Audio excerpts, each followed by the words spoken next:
Hi నమస్తే, welcome to my channel Vasumathi vlogs.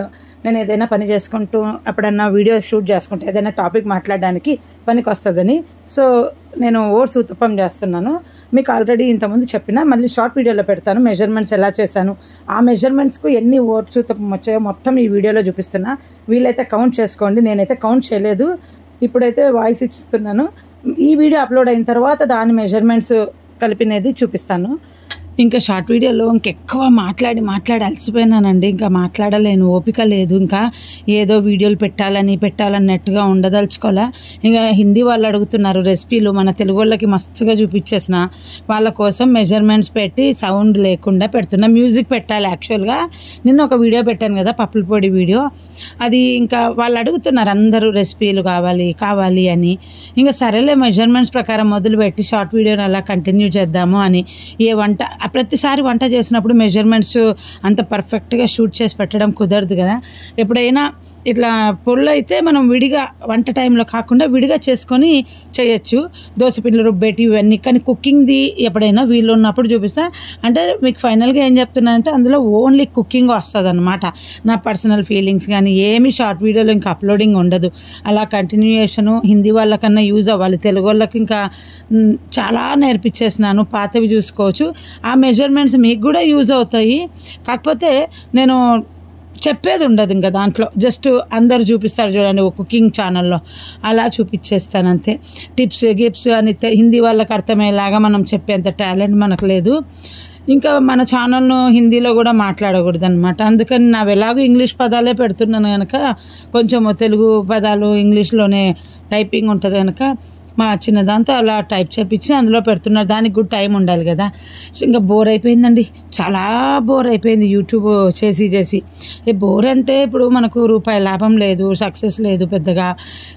Boost ఎక్కడి నుండి వస్తుంది? మంచి కామెంట్స్ ఎవరో కొందరు పెడతారు, లైక్లు ఉండవు. నేను మోటివేట్ చేసుకొని ఎంతకాలం వెళ్ళాలి? అవసరం ఏముంది? నాకు వ్లాగ్ చాలు. ఈ వ్లాగ్లో ఏం ఫీలింగ్స్ ఉన్నా ఇందులోనే మీతో ఇలా మాట్లాడుతూ ఉంటాను. ఇంకా నేను పిల్లలకు కిడ్స్ ఫుడ్ అని కూడా పెట్టేశాను చూడండి, చక్కగా అలా చేసుకోండి. నేను ఆ ఫుడ్ ఎందుకు చేశాను ఏమనేది కమింగ్ వీడియోలో చూపిస్తా. ఎందుకు కిడ్స్ ఫుడ్ వండాను ఇంట్లో అనేసి, ఆ థాట్ ఎందుకు వచ్చింది, నేను చేసుకుంటున్నాను కనుక ఇంట్లో చేయాల్సిన అవసరం వచ్చింది కనుక చేశాను. ఇంకా ఇందులో ఇప్పుడు ఏం మాట్లాడుతున్నానంటే, మనము సోషల్ మీడియాలో ఎవరన్నా ఏదన్నా తప్పు చేస్తే అందరూ పాయింట్అవుట్ చేస్తే పర్వాలేదు, ఇష్టం వచ్చినట్టు బ్యాడ్గా వాళ్ళను అనేస్తూ ఉన్నారు. పాయింట్అవుట్ చేయడము వేరు, ఎగతాళులు చేసి ఇంకా ఛానల్ మూసుకూర్చో ఏమేమో కామెంట్స్ ఎవరు ఇష్టం వచ్చినట్టు వాళ్ళు పెడుతున్నారు. మనం ఇష్టపడే పర్సన్ను ఒకరు అలా మాట్లాడుతున్నారంటే అప్పుడు మనం ఇష్టపడిన వాళ్ళ మీద మనకు కోపం రావాలన్నా చెప్పండి, లేదా ప్రేమ ఉండాలన్నా అర్థం కాక నేను కూడా కన్ఫ్యూజ్ అవుతున్నా. ఒక్క పొరపాటు జరగటం వల్ల, ఒక్క పొరపాటుకి అన్నన్ని మాటలు అవసరమా? మనము ఇంత డేర్గా సోషల్ మీడియా పర్సన్స్ ఎవరైనా సరే మనం మాట్లాడుతున్నాము. మనం అంటే మనం కాదు, ఎవరైనా. మరి మన లైఫ్లో మనకు అన్యాయం చేసిన వాళ్ళ గురించి బయటికి ఎవరన్నా చెప్పుకుంటున్నారా? నాకు పలానా వాళ్ళు అన్యాయం చేశారు, నన్ను మోసం చేశారని పబ్లిక్లో నోటికొచ్చినట్టు మాట్లాడుతున్నారా? సోషల్ మీడియా పర్సన్స్ ఏంటంటే మన వాళ్ళు కాదు కదా, మరి మన వాళ్ళని కూడా అలా మాట్లాడితే తప్పెందుకు? ఈ సోషల్ మీడియా వాళ్ళు మన మనుషులు కాదు కదా, మనం కనపడము, ఏం చేసుకుంటారు మనల్ని అన్నట్టు. ఇప్పుడు నచ్చలేదు, తప్పు చేశారు అని ఒక మర్యాదగా కూడా మాట్లాడచ్చు. కానీ మన సొంత వాళ్ళు మనకు ఎంత అన్యాయం చేసినా కానీ వాళ్ళని మర్యాదగా చూస్తాము, వాళ్ళను ఏమి అనము, మన ఇళ్ళకి పిలుచుకుంటాము, వెనకల గొనుగుతాము. ప్రతి ఒక్కళ్ళండి మనకు అన్యాయం చేసిన వాళ్ళ గురించి ధైర్యంగా బయటికి 10 మందికి ముందర చెప్పండి చాలు. నేనైతే ఇప్పుడు మీకు వీడియోలలో చెప్తున్నాను, మీకే కాదు, నా పర్సనల్గా నేను ఎవరితో ఫోన్లో మాట్లాడినా ఇలాగే మాట్లాడుతున్నాను తెలుసా. నాకు అన్యాయం జరిగిన విషయాలు దాన్ని పిచ్చితనం అని అంటగడతారు అందరూ, కానీ వాళ్ళు వదలరు. వాళ్ళకి ఎంత అన్యాయం జరిగినా కానీ వదలరు. వదిలేసుకోండి. ఒక్కొక్కరికి పలానా వాళ్ళు అన్యాయం చేశారంటే వదిలేసుకొని చూడండి. మనం ఊరికే వాళ్ళతో కలిసిమెలిసి ఉంటున్నాము. వాళ్ళ ఇళ్ళకి పోవడము, వాళ్ళతో మాట్లాడడము, నిజంగా అన్యాయం చేసిన వాళ్ళ ఇళ్ళకి ఎందుకు పోవాలండి? మనము పక్కన వేరే వాళ్ళతో గొనుగుతాం అందరము, కానీ పోవడం కూడా బంద్ చేయాలి కదా. ఉట్టి గొనుగుడు ఎందుకు?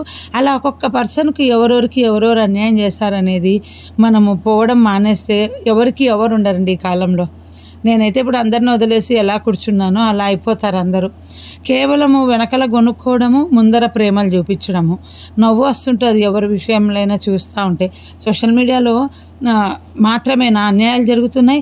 మనకు డబ్బులు ఎంతమంది సొంత వాళ్ళు, బంధువులు ఇవ్వాలి, అక్క చెల్లెళ్ళు ఇవ్వాల్సిన వాళ్ళు ఉంటారు, అన్నదమ్ములు ఇవ్వాల్సిన వాళ్ళు ఉంటారు, బావమరుదులు ఉంటారు, అన్నగారులు ఉంటారు, అందరూ ఉంటారు.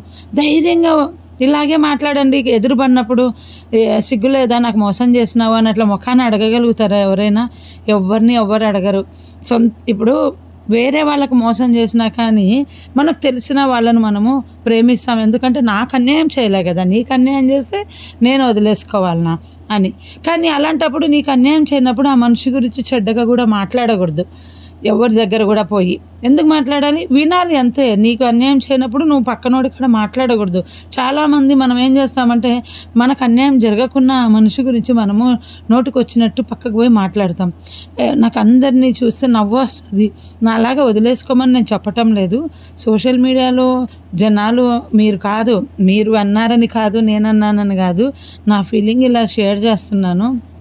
మన అందరము ఎలా ఆలోచిస్తాం? పాజిటివ్ థాట్స్ పెట్టుకోవాలి, పాజిటివ్గా ఉండాలి, పాజిటివ్గా మనము మాట్లాడాలి అన్నప్పుడు నెగిటివ్ మనుషులు మన దగ్గర ఎందుకండి? నెగిటివ్ ఆలోచనలు వద్దన్నప్పుడు, నెగిటివ్ థాట్స్ వద్దన్నప్పుడు మన జీవితంలో నెగిటివిటీ చేసే వాళ్ళు కూడా ఉండకూడదు.